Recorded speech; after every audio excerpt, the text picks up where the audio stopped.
Dnes vám prinášam jeden jednoduchý, ale veľmi zaujímavý efekt v Canve. Pre ukážku si vyberám štvorcový formát, čiže ako keby Instagramový príspevok. Otvoríme si prázdnu stránku. No a teraz buď si vyberiete nejakú fotku z databázy Canvy, alebo použite z nahratých súborov, čiže nahráte tam vlastnú fotku, tak ako ja. Čiže teraz z nahratých súborov som pridala na tú prázdnu stránku. Tak. A tú istú fotku duplikujem. Čiže urobím duplikát, jemne tak posuniem, aby som vedela pracovať s jednou alebo s druhou fotkou. Pôjdeme do prvkov a hľadáme rámy, čiže dáme, že zobraziť viac. No a vyberáme si rámček, napríklad mobil, alebo môžete použiť ľubovoľný rámček a pridáte tam, kde chcete, kde sa vám to hodí na tej stránke a jednu z tých fotiek umiestnite do toho rámčeka. Na tú fotku v rámčeku dvakrát klikneme a budeme môcť s ňou pracovať.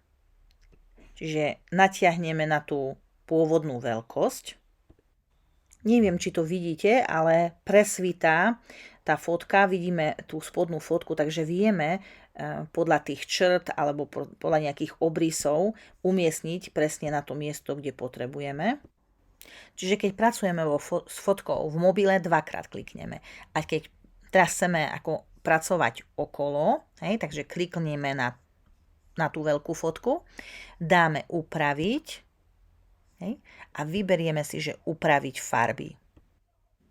Dá sa s tým pohrať, ale pre jednoduchosť ja len ukážem tú saturáciu, čiže ideme sa na saturáciu a stiahneme tú farbu, čiže tá pozadí fotka bude čierno-biela.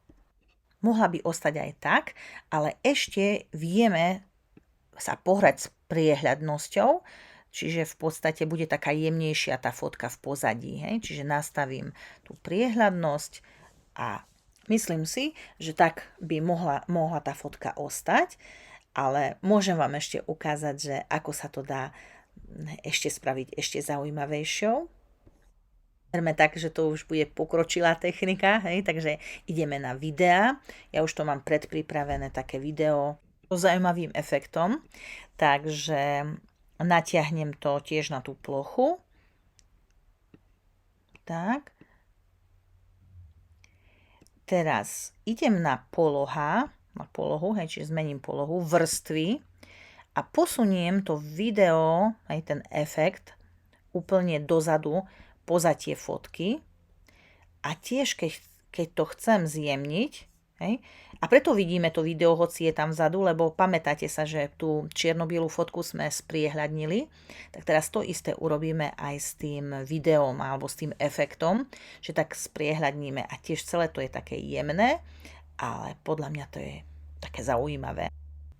No a ešte ďalšia úprava, čo je nad rámec toho efektu, ale ukážem vám, že potrebujeme toto tu rozkliknúť, čo ukazujem na obrazovke, zobraziť stránky, aby sa nám ukázala ďalšia funkcia a to trvanie videa, lebo teraz keby sme to stiahli ako video, tak má 20 sekúnd ako ten podklad, ale my nepotrebujeme 20 sekúnd, my potrebujeme napríklad, keby sme to chceli dať na sociálne siete, tak stačí, ak to bude pár sekundové. Čiže teraz to pustím, no tak by vyzeralo video. A keby sme stiahli ako fotku, tak by to bolo statické. No, takže ideme na zdieľať, stiahnuť. Vidíme, že tu môžeme vybrať, či chceme ako video alebo nejakú fotku. Môžeme JPG alebo PNG a dáme, že stiahnuť.